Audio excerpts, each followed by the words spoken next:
thought it would be important to make a report just because I hadn't in the past, and I'd been waited so long to do it. And the more time that I spend working on like a petition that I made and talking to other survivors, the more I'm realizing like I should at least talk to someone about this. Yeah, no worries. Can you tell me a little bit about your experience there, what your concerns are? Yeah, I was there in 2016, and I've since realized that what I went through was like a form of trafficking in a way, because it was like labor exploitation, and they use like very coercive cult-like tactics to keep people in line that were not normal. They kind of said that they advertised themselves as like almost like a treatment center for drug abuse and mental health, whatever. Everyone had their reasons for going there, whether it was full-on heroin addiction or you had an Adderall problem, whatever. You went there because they were very nice to people on the phone. They were like super enthusiastic and they seemed normal, And then you get there and they do a communication blackout and they do all these weird like rituals and punishments and speaking bans and very psychologically abusive. And there are people who, have memories of being stripped naked in the night and mocked by other people who didn't like their body and was like making fun of them for being overweight. They controlled everything about your life. It was very much like a cult. And they never once disclosed through any of their marketing or promotional materials that they had like a Jesus Christ Latter-day Saints affiliation. So, I would have never gone there had I known that was sort of the basis for all of their framework, and so, I have a whole lot of information that I've detailed over time about like what happened, but, I just thought it would be worth reporting because I just feel like what they did was very illegal, and of course I'm a U.S. citizen, so I'm not, entirely specific with Canadian law. But I'm sure that, you all actually responded more swiftly than the U.S. because there's still 3 U.S. locations open of John Volken. But the Surrey one was shut down this year. But, I never, yeah. Yeah, sorry, I was just gonna jump in there just because that one, so this all happened in 2016? Yes. Okay, and then 10 years have passed and that has now shut down. You're saying that John Wilkins is like a recovery home? Though I'm saying they are still operating in the United States, but in Surrey, Canada, they were shut down. Okay, and I'm assuming it's a USA-based company as well, the way that comes to go with all their locations in the States and everything, right? Yeah, it's like a transnational operation. Yeah, so the only thing here is I looked at this. I kind of talked over my bosses with it. My hands are a little bit tied here because what this ends up being something more towards the civil side of things. Because if they're operating in a manner that's, call-like and everything like that, there's not really anything kind of criminal there that kind of aligns with the Criminal Code of Canada that we can kind of proceed with. So locking people and interrogating them for leaving and withholding their passports and identification cards doesn't break any Canadian labor laws? No, say it again. Locking them in a room and interrogating them? Yeah, so if someone tries to leave, they don't have their passport or ID, and they're locked in a room for 18 hours, and that doesn't count as a labor criminal exploitation law? No, the way that you're describing it is definitely... One second, sorry.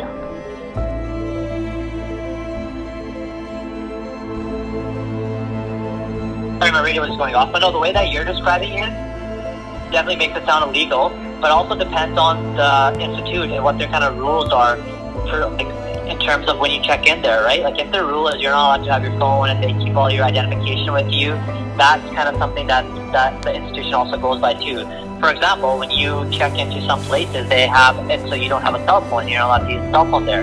So they'll take that cell phone, put it in a safe, secure locker for you. If that kind of makes sense. Yeah, it makes perfect sense. But the thing is that they are not actually a recovery center. They're just a business operating a furniture store and a grocery store that got shut down. So they had no professional accreditations.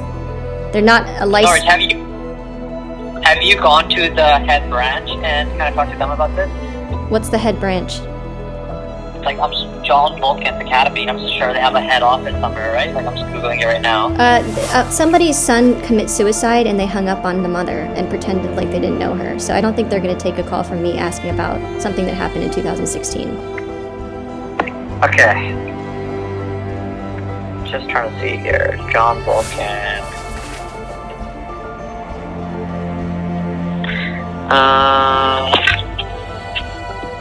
So I'm seeing the Volken.org here, seeing their whole thing, their whole website here. Where are they located? Our locations: Phoenix, Seattle, Salt Lake, and then the one in Surrey. But you said the one in Surrey shut down? Yep, it was shut down by the government. Okay. So yes, have you taken this to their head office? Like I'm sure they have. And again, I'm just browsing the website right now as we speak. I'm sure they have like a head location or a contact number here. I'm seeing a 480 number, email too. Have you tried taking it to them? I've already done that. They don't respond. They don't respond to people that don't. They don't respond to bad press inquiries. Okay. And what was the thing that you said that they interrogate people before they leave? They just basically lock people in a room and convince them not to go. Okay. But when you say convince them, is that something that they're deciding on themselves, or is that still manipulating people, or how does that work? They basically like berate you, and they do forced encounters where they get a bunch of people there to basically attack style therapy. It's like something the Synanon cult in Santa Monica did to people. It's like the grandfather of all drug and alcohol rehab addiction facilities. It's like their framework trickled down over time. It's called like a forced encounter, and it's like not an ethical approach. They basically, they were formally recognized as doing very unethical criminal things, actually, because there was also sexual abuse that went on there. That's a criminal act, last time I checked. Putting people on speaking bans, withholding their passport. Like if somebody, they weren't paying people, they were using people like slaves. Like I think that's kind of, that's above and beyond just, those are the rules here, Yeah, no, I understand what you're saying, and I want to help you here as much as I can. I'm just not seeing anything that's kind of a criminal matter other than the sexual assault that you just said. When you're saying that they're interrogating people, they kind of go the route of, hey, you're leaving or you want to leave. Here, let us try convincing you why you should stay, why it's in your best interest, because it is a drug treatment facility, right? So that's like their kind of way of going about it. That's the thing, is that they say that they are a drug treatment facility, but there's no trained professionals on site. And they're actually, they're operating more as, when you actually dig into their legal frameworks, they're operating more like an LLC that has a furniture, a grocery store that's just run by a bunch of addicts, like they don't actually, they're not actually, it's different if you go to a psych hospital and they've, have all of the nurses and therapists and psychiatrists, and they have some kind of legal accreditation and professional certification that allows them to, prevent you from leaving because they think you're a harm to yourself or others. That's different, like a hospital setting or a formal treatment therapist, whatever. There's some places that are mental health facilities that are allowed to do that, you're right. But they actually were kind of, basically operating on the guise of that, but really weren't.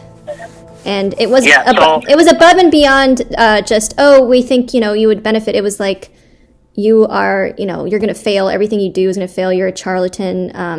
They turned it into like a spiritual, moral, like it's a very strong Mormon influence there. So like resisting the program was seen as like a sin. So there was a lot of religious, tone to it.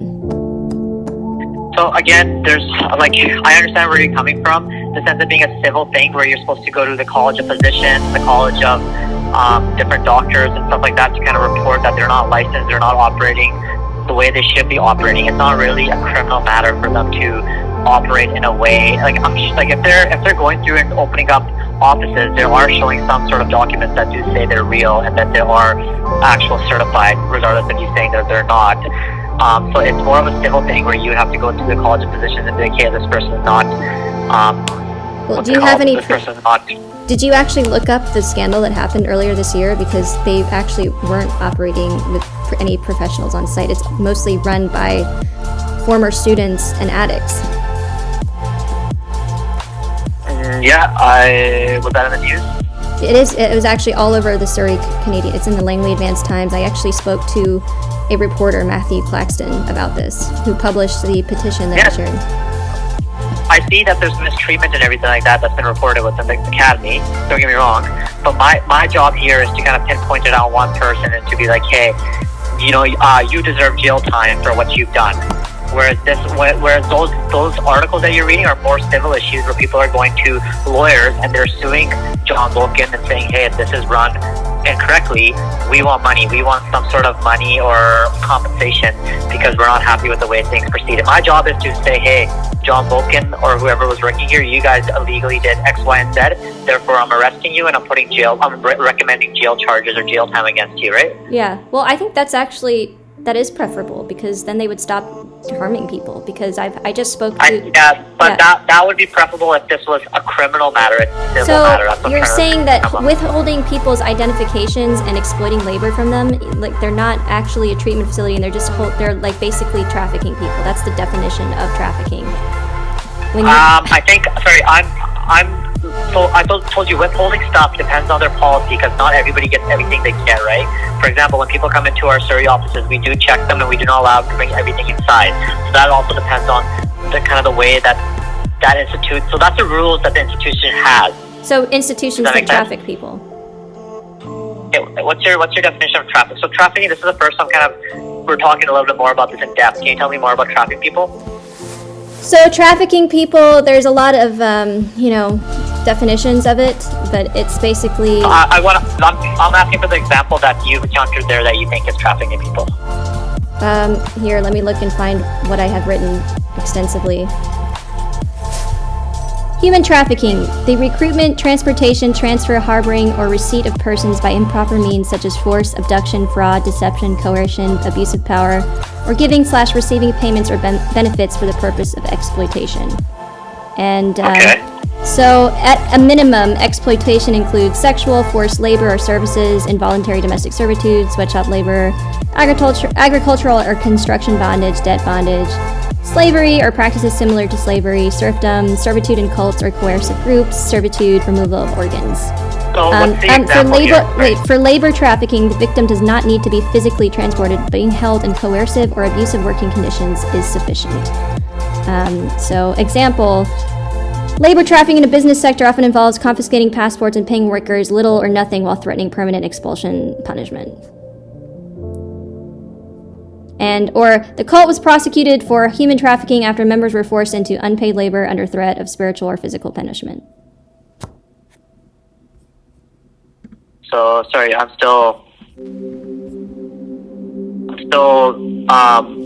that the definition or was that what you've encountered there? That's the definition, and that's what I encountered there. So the encounter is done withholding your stuff, and so what trafficking was done there? Was it where you guys put people put to work, or what was the thing? Basically, they are making you do labor and saying instead that you'll get treatment, but you're just working at their. People are saying they were moving furniture 80 hours a week up until 1 a.m. in the morning. Driving furniture around, or moving haystack bales, or somebody was gored by a water buffalo working on a farm, agricultural. Okay, again, this is more of a civil thing, because this isn't, so when it comes to trafficking, that kind of refers to when people are taking people into their own house and doing stuff like this. This is a facility where people are checking in and they're abiding by the rules. Does that make sense? It's not actually. It looks like a nice facility online, but I know, but we're going in circles here again. You keep saying it's not a facility, but on paper they are a facility. Whether that facility meets the definition of a facility to your eyes or not, on paper. You must just be refuse to, you are completely unwilling to admit what they did was wrong, which is very alarming. And I'm surprised that you're actually working in law enforcement. What are you even doing if I literally just told you multiple things that could be considered criminal charges and you're just saying, sorry, it's a civil matter? What are you even doing with your life? Are you actually listening to what I'm saying? Clearly not. So I'm going to end this call, and now I will know not to call the Canadian Surrey police. Thank you. Can I respond to what you said? You know what? I think this conversation is, like you said, we're just going in circles, and it's clear that you are not willing to help. And you know what? I will take that for what it is. Thanks.